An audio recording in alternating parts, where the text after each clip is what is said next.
como lo mencionamos a la pasada hace poco, en realidad el lugar donde estas integraciones de Monte Carlo de verdad se nota sus virtudes es en integraciones en más de una dimensión. Y la fórmula es exactamente la misma, solo que en más dimensiones. Entonces cuando uno trata de calcular una integral de alguna función en algún volumen, esta vez entonces usando métodos de Monte Carlo vamos a decir que esto se puede calcular como el volumen que encierra la función por el promedio de la función evaluada en ese volumen. Noten que esta cosa es lo mismo que el 1 sobre n por f sub j que teníamos antes. Y va a tener una incertidumbre asociada que va a ser proporcional al tamaño del volumen que encierra a esa función en n dimensiones. Y esta cosa que es como la varianza de la función. Entonces, la incertidumbre va a depender tanto de las propiedades de la función como del número de puntos que estemos usando para calcular la función. Y mientras más grande el número de puntos, más chico va a ser este error. Y mientras más acotado sea el volumen que encierra toda la función, que es el equivalente a este cuadrado en una dimensión, más mejor va a estar acotada. Entonces, este volumen entonces uno tiene que definirlo de modo que sea una cosa, una bola n dimensional que encierre a la función en todo el volumen que queremos calcular.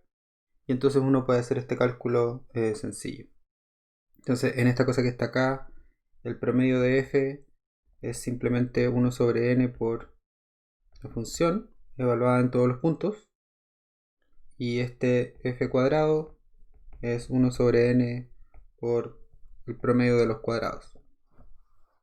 Entonces, de nuevo, la ventaja de esto no es la precisión, sino que es la simplicidad. El mismo método sirve para calcular funciones en cualquier número de dimensiones, incluso con intervalos infinitos. Y como vamos a ver un poco más en el futuro, esto es súper importante, sobre todo en estadística bayesiana, donde si uno quiere calcular si uno quiere encontrar cuál es la densidad de probabilidad para un cierto modelo que tiene, no sé, 9 parámetros, en algún momento va a ser necesario calcular una integral de 9 dimensiones. Y hacer esa integral de 9 dimensiones con los métodos que estudiamos al principio de este curso es súper difícil, mientras que estos métodos aplican de manera casi inmediata.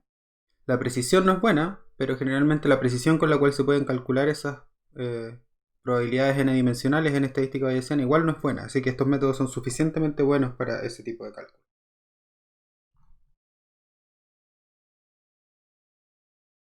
Una cosa, eso sí, que quedó clara es que vamos a tener que ser capaces de generar muestras que salgan de distribuciones aleatorias. Entonces, en particular, en el caso de Python, recién hicimos un ejemplo donde sacábamos números aleatorios de una distribución gamma. Y SciPy tiene implementado un montón de distribuciones, las más famosas, la gaussiana, las exponenciales, Poisson para números discretos, etc. Pero eventualmente nosotros podríamos querer más flexibilidad y vamos a querer sacar números de distribuciones completamente arbitrarias.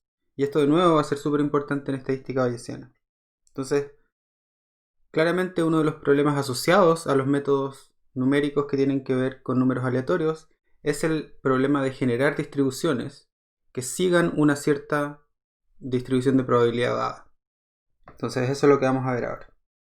Entonces, lo que nosotros siempre vamos a tener, entonces vamos a querer generar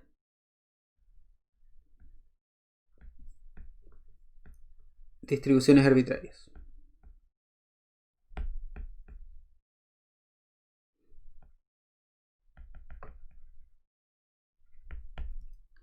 Entonces, lo que nosotros siempre vamos a tener para partir va a ser un generador de números uniformes entre 0 y 1. Y ya vimos cómo transformar esa uniforme 0,1 en un uniforme entre A y B cualquiera. Pero ahora vamos a tratar de hacerlo de manera un poquito más general.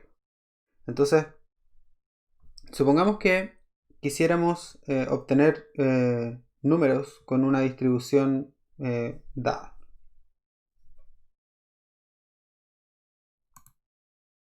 Entonces, lo que vamos a querer hacer es, vamos a tener una variable aleatoria x que vamos a querer que se distribuya como una cierta función que vamos a llamar w. donde este W también es la PDF.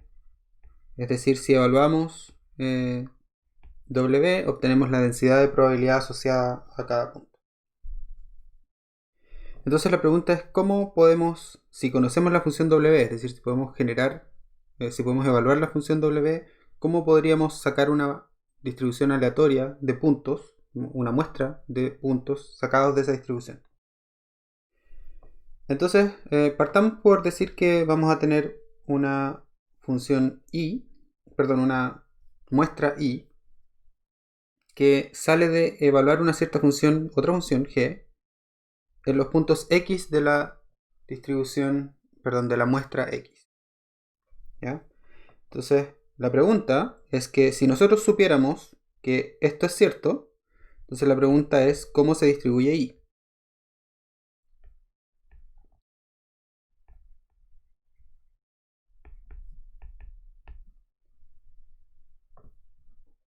Y vamos a decir, para darle un nombre a esa distribución, vamos a decir que I se distribuye como una W tilde de I. ¿Ya? Entonces, W tilde es simplemente otra función y es la PDF de I. Siempre que ocurra esto, se debe cumplir lo siguiente.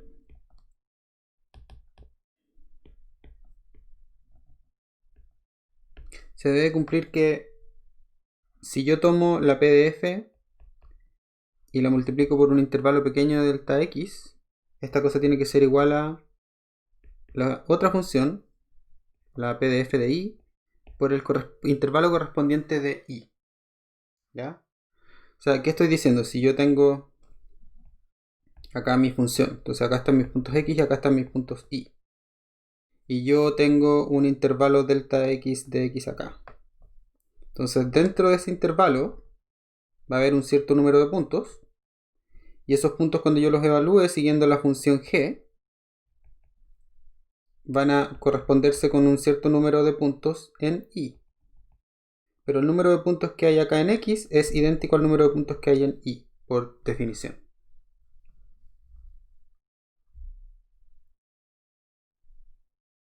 Entonces, dado que yo describí que X e Y se relacionaban con esta función G,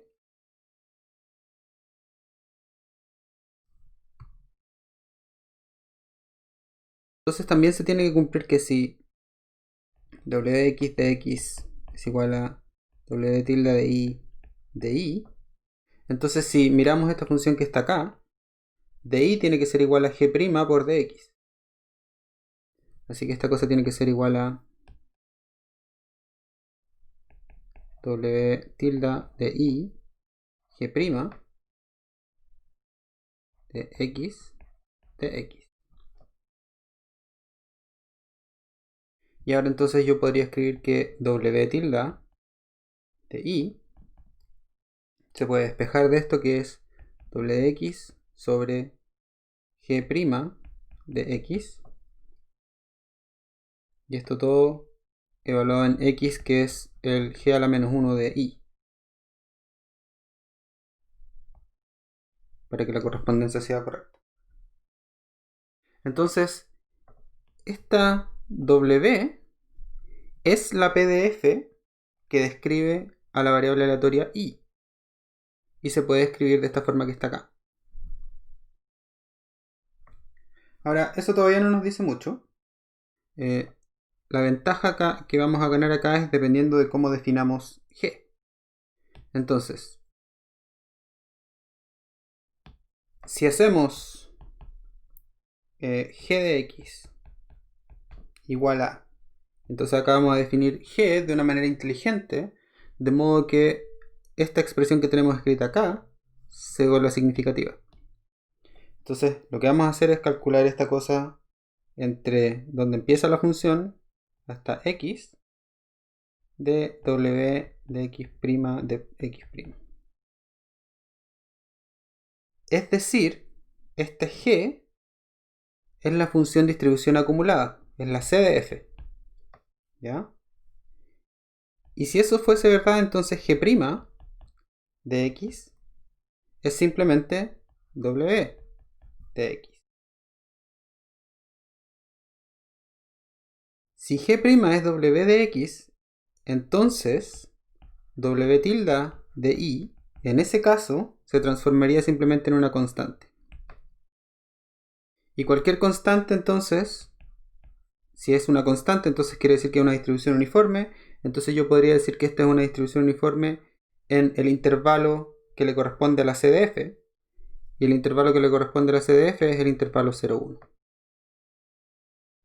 Entonces, el argumento es un poquito complicado porque partimos al revés, pero básicamente lo que esta cosa dice es, si ahora lo reconstruimos al revés, si nosotros tomamos una variable aleatoria y entre 0 y 1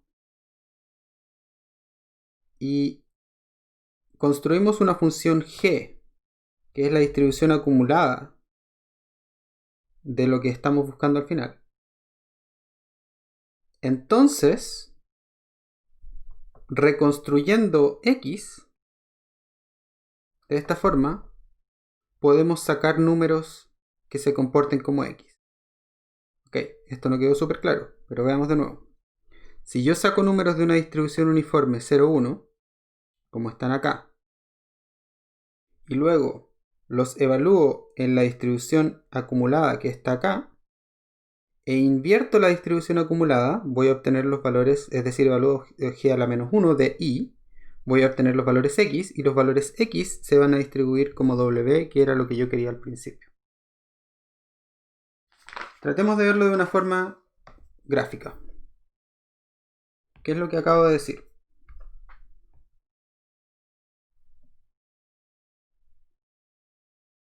Si yo tomo una cierta distribución, entonces estos son mis puntos x, y yo quiero sacarlos de una cierta distribución, que voy a dibujar, digamos así.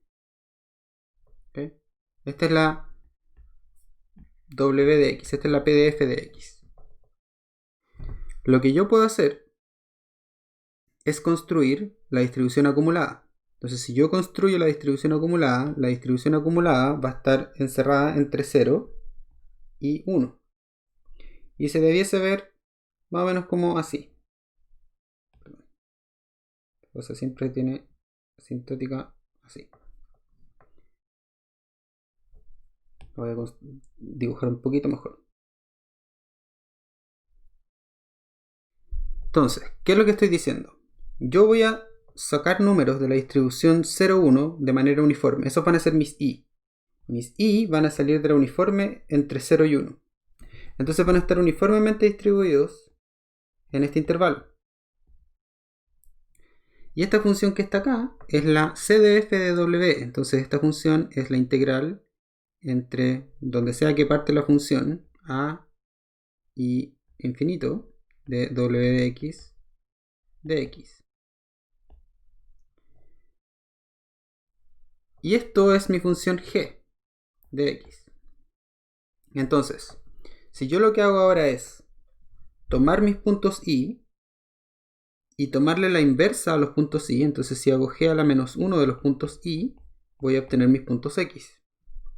Entonces, por ejemplo, este punto que está acá le corresponde este valor de x. A este que está aquí le corresponde este valor de x. A este que está acá, este valor de x. El que está aquí, este valor de x. Acá. Entonces no sé si ya lo notaron, pero la forma de la distribución acumulada está haciendo que en estas regiones donde hay poca densidad de probabilidad se sampleen pocos puntos, porque es difícil samplear esos puntos en la distribución acumulada por acá. Hay que acercarse mucho a 1. Mientras que en esta región, a pesar de que los puntos en y están distribuidos de manera uniforme, se están acumulando muchísimos puntos en x porque la distribución acumulada hace que se sampleen mucho más repetidos acá hasta que eventualmente se vuelven a espaciar por acá. Entonces, esta función acumulada, actuando como la g a la menos 1, hace que la distribución siga la distribución de puntos dictada por la densidad de probabilidad. El problema con esto es que para que funcione, la función g tiene que ser invertible. Si no somos capaces de calcular la inversa de la función g, entonces no podemos calcular los puntos x a partir de la uniforme. Ahora, una aproximación que podríamos usar es que si la función g quizás no es invertible analíticamente, pero es evaluable, lo que nosotros podemos hacer es construir esta curva de probabilidad, la CDF, y simplemente interpolar un polinomio o lo que sea y calcular la inversa a través de una interpolación. Entonces, la idea es, si es que esta función que está acá no es analíticamente conocida o quizás no se puede invertir analíticamente, entonces igual podríamos usar una aproximación para calcular esa inversa usando interpolación. Entonces veamos cómo sería eso. Lo que vamos a hacer acá es una especie de experimento aleatorio numérico. Entonces, lo que vamos a hacer es crear una muestra observada que podría, por ejemplo, haber salido de un experimento. Y esa muestra observada en realidad sale de una distribución gamma conocida. Pero en general podría ser cualquier cosa que no conocemos y que no sabemos calcular su inversa. Eso es lo importante. Entonces lo único que estoy haciendo acá es crear una muestra que va a representar los resultados de un experimento, por ejemplo, y mostrar su histograma para ver cómo se ve la distribución. ¿Sí? Esta es la distribución. A propósito, si nosotros quisiéramos, podríamos definir los pedacitos, los segmentos que esta cosa cubre. Entonces podríamos decir que los segmentos van de 0 hasta 14 y en vez de tener 10, digamos que tengan 20. Perdón, estos tienen que ser un arreglo de puntos, entonces tiene que ser un arrange entre 0 y 14 y que tenga 20, entonces tiene que ser un linspace en vez de un arrange. Entonces así podemos decir que tenga más o menos bins y podemos definir los bins, y si queremos sacar todo ese output de ahí, lo podemos sacar así. Entonces, esto es básicamente cómo se ve la distribución luego de sacar una muestra. Entonces, claramente este es un ejemplo de una función que no es invertible porque ni siquiera es analítica, es una función que salió de un experimento. Lo que vamos a hacer entonces nosotros es construir la distribución acumulada, ¿ya? Entonces la distribución acumulada para una muestra observacional, entonces tiene un número mínimo y un número máximo, entonces la distribución acumulada va a valer 0 en el mínimo y va a valer 1 cuando se evalúa en el máximo de la muestra. Lo que necesitamos hacer es ordenar la muestra y luego entonces calcular la distribución acumulada, y lo que tenemos que hacer es simplemente ir contando cuántos elementos han pasado cuando llegamos a un cierto elemento X. Y cuando hagamos eso, entonces vamos a tener la distribución acumulada, que es lo que vemos acá. ¿Okay? Entonces, esto que está aquí es la distribución acumulada para nuestra función. Y ahora, si queremos de nuevo hacer un experimento en el cual nosotros sacamos números que se distribuyen de esta forma, lo que tenemos que hacer es, desde acá, desde el eje Y, samplear con un uniforme entre 0 y 1 y calcular la inversa de esta distribución acumulada para que nos diga cuál es el X que le corresponde a ese valor de Y. Ahora, para hacer esa inversa, como esta función no es analítica y no es invertible, lo que vamos a hacer es calcularla con una interpolación. Entonces, lo primero que hacemos acá es crear una muestra uniforme entre 0 y 1. Este random sample es equivalente a random, así que si lo saco es lo mismo. Voy a tener 10.000 puntos sacados uniformemente de entre 0 y 1. Y ahora quiero saber cuál es el X que les corresponde al evaluar al revés esta función. Y eso lo voy a hacer con esta función interp, que lo que hace es una interpolación lineal entre los dos puntos más cercanos que encuentre. Entonces voy a tener en interp, lo que se pide es los X en los cuales se quiere evaluar, y se pide cuáles son los puntos conocidos y la función evaluada de los puntos conocidos. En este caso, los puntos conocidos son los puntos de la CDF, es decir, los X a los cuales les corresponde, y los X correspondientes son los Y, porque es como si estuviéramos mirando la función al revés. Y queremos saber cuánto vale si es que yo lo evaluara en esta muestra uniforme. Y eso va a generar una muestra aleatoria de valores para X. Y cuando yo ejecuto esto, entonces ahora tengo una muestra aleatoria de valores para X. Y si grafico esta cosa, obtengo una cosa que se parece un montón. Voy a suprimir todo esto que está acá. Voy a suprimir eso y voy además a agregar los mismos bins para el gráfico que tenía antes.